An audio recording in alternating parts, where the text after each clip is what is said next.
Welcome to Scuffed Hammer. I'm Scuffed, and here's my Riptide painting video, part 1.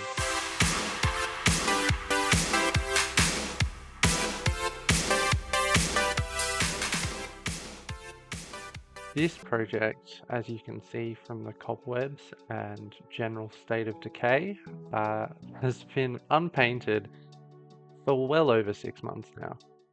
It's covered in a thick layer of dust, and I originally had plans to paint this in a green army sort of color, and I was really excited to do that and eventually lost interest. It's quite a project and maybe not the best entry into painting Tau, deciding to paint an entire Riptide, but I wanted to start off strong. But now I know a little bit more and have a bit clearer vision of what I want to actually achieve, because that was my main issue, was starting with an unclear vision. But I saw some pretty cool inspiration and decided that I wanted to paint this in a Titanfall aesthetic with some oranges to make the green pop and some darker greens that will become a bit more prevalent in more of my stealthy builds. So ideally you'll see the less stealthy models, the Riptides and such, being painted in a lighter green, with the ghost keels and stealth suits being a bit of a darker green, kind of giving more of a stealthy look. But to begin with, I first had to remove all the dust, and that was quite a project. I thought that I could brush it off with just a regular painting brush, and that was somewhat successful, but as you can see, there's quite a lot of dust, and there's a lot of hidden crevices in the battlesuit. So this didn't really work that great.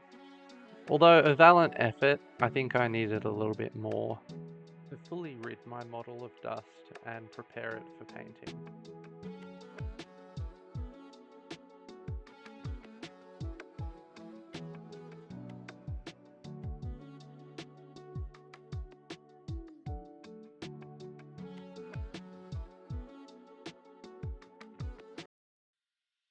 About now is when I started to realize that, yeah, this brush wasn't going to cut it. And I thought it would just be fun to see how big of a layer of dust there was before bringing out the big guns. Now, I don't have any footage of me removing all the dust because I paint near my dogs, and my dogs would try attacking it if I brought out the compressed air can. So I decided to do that in the shed and just give it a few blasts, and look, there we go, all clean and ready for painting.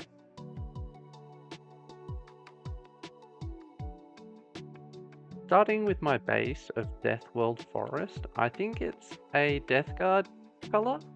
I found that Death Guard and Orcs generally have the coolest screens, so I'm more than happy to steal those from my Tau build. And, well, it's been a while since I painted, so this container was pretty gunked up, and I just kind of had to remove the old crusted up paint before continuing, so that I could shut the lid and it wouldn't dry out.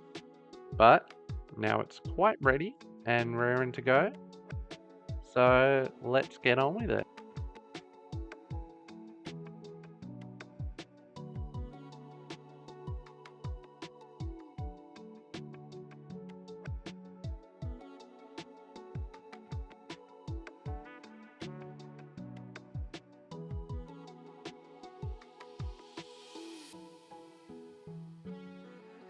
So I'm not entirely sure how to mix paint.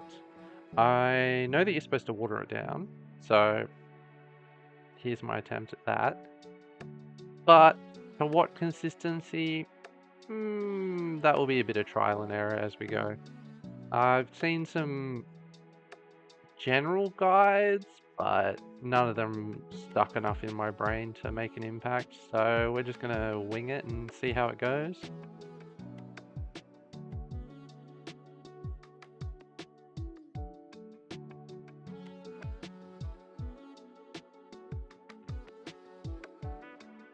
I'm not doing anything really of note here. I just saw that people will generally brush a bit on their hand to see if, I don't know, there's enough pigment. So I was kind of copying that.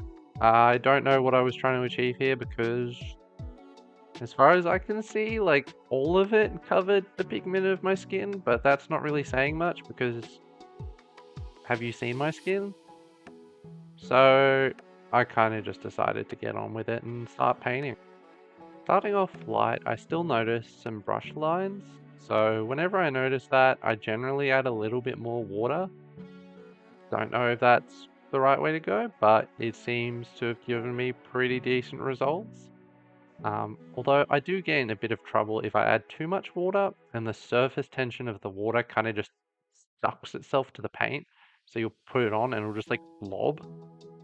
And I don't think we want that. So hopefully a happy medium between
care of your brushes. Something I think I have no authority to tell you how to do. But from what I've heard, you kind of just swirl it around on a piece of soap, wash out the previous paint before you do a new one or before you finish painting so that it doesn't get all crusty. And I kind of just brush around on my hand until it starts coming up clean and looking good. And then kind of left with soap all over my hands. We can just, yeah, just wipe that off. Now I should be ready to paint in my new pigment or just a different one.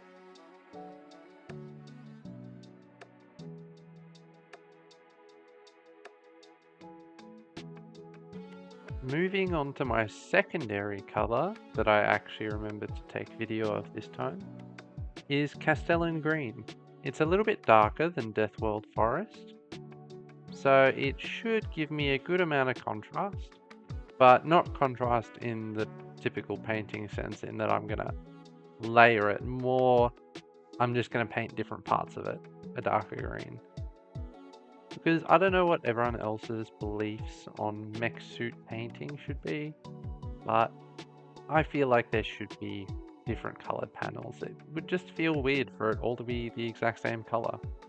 And since my inspiration is Titanfall, and BT has a bunch of different colors all over him, well, he really has one main green color, so that's a bit of a lie. But I wanted to have multiple different shades of green so that I could do that kind of variation that I discussed earlier. With my less stealthy units being a little bit brighter and the more stealthy ones being a darker green.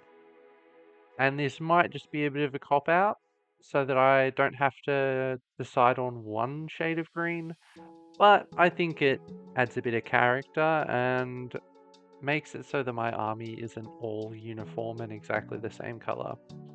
Or maybe that's just me rationalizing my indecisiveness, but we can get inspiration from the weirdest of places, so I'll go with it. So I'm not gonna lie to you here, about this time I looked at the back and realized that I'd completely neglected the backside of this battlesuit. I don't know what I was thinking, but I was only looking at it from a front angle and quickly realized that I was missing huge parts. So it won't look the best from the rear, but just like that one scene from Black Hawk Down, I just plan on never turning my back to the enemy. It will turn out pretty well, I'm sure.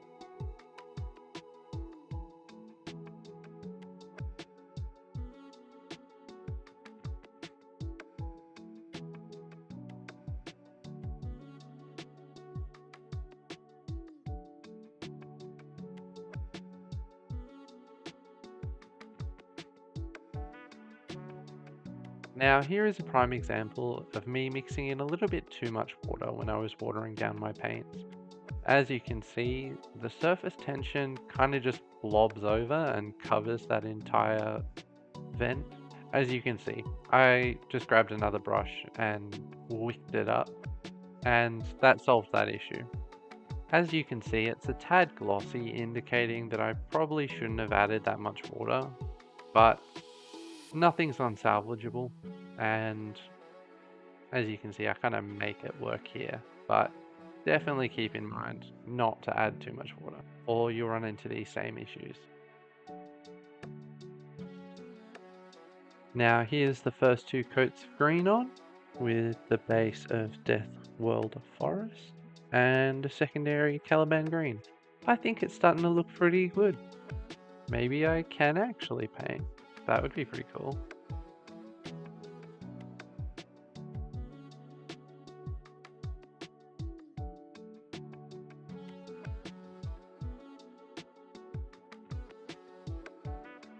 Okay, now time to do some white accents. First we've got Celestra Grey, but that doesn't quite look right. I must have chosen a different one. There we go. Some Dawnstone. That will be the accent. But it looks a little bit dark. A little bit darker than I was planning.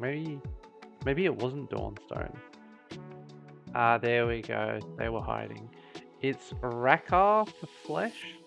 And I think, what's the other one? Leia Pallid White Flesh. It feels like, oh, it's trademarked. All the names are trademarked. I only just realized that. That's insane. It's just white. Okay. Those were the colors I'm going with. Rakarth Flesh is my main white, and I think when I finally do some highlights, I'll do Leia Pallid Witch Flesh.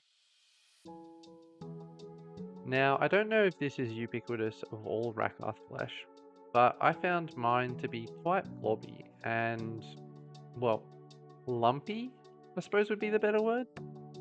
It took a little bit of mixing to get it smooth, but it's a really cool white and I like it, so I don't know, let me know if anyone else has experienced this with Rakarth flesh, or maybe mine has just sat for 6 months too long. Starting with the white, you can tell that I've tried to be a little bit more careful this time with my paint application. Wetting the entire brush and only just dipping the tip in rather than having the entire brush filled with paint. This isn't something that I'll stay consistent with throughout the project. I'm just thinking that maybe that's the more precise way to do it. Feels a bit more precise, but then on the downside you can't paint for as long, so you'll see me quickly revert back to my old habits. But maybe that's something that I should focus on going forward. Or maybe just on the highlights, or places I need to be a bit more precise. We'll see.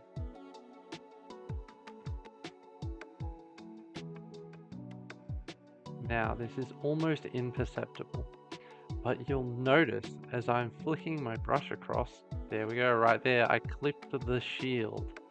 That pissed me off so much. I couldn't figure out where I did that, and so yeah, caught in 4K.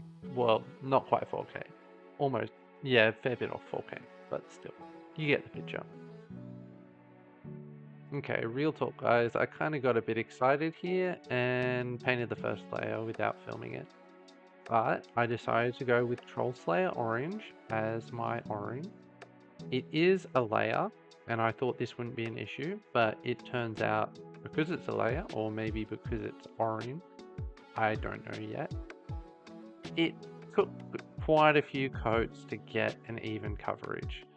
This, after one coat, it looks a little bit shit. I think it took me like 4 coats 4 decent coats before it started looking like a solid orange.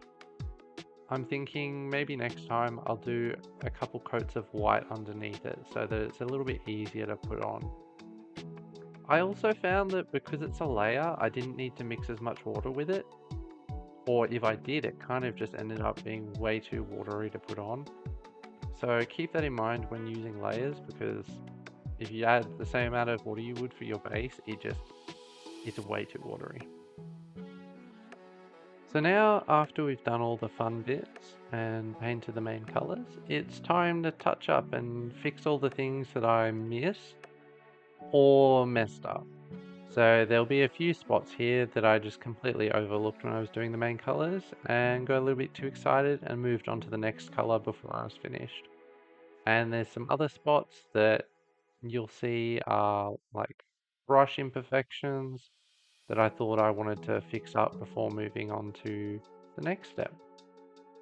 So I've only kind of touched up the most egregious faults here because I decided that this is already taken an incredible amount of time.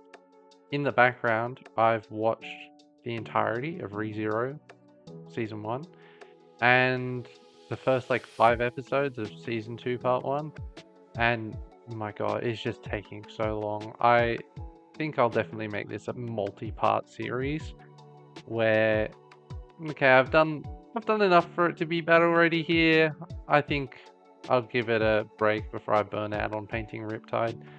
And I'll come back to it in a little bit and we can learn how to do layering and oh god, yeah, that's definitely gonna be have to be a dedicated video. That's just But in the meantime, one battle ready model, let's go.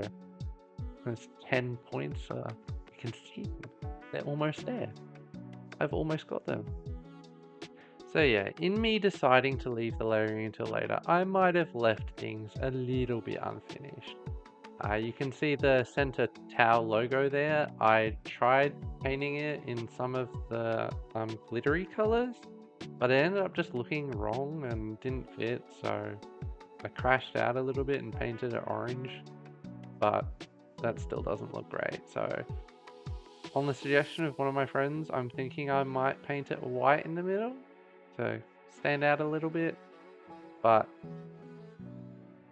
we'll come back to that when we get to the layering. For now, I need a little break from painting and do some building again. But here's how it looks. Not the best in the world, but certainly a good start, and I'm looking forward to doing much more. But that's it for now. So I'll see you next week with a little bit more building. Look forward to that, and I'll see you next time. Back to you, Hammer.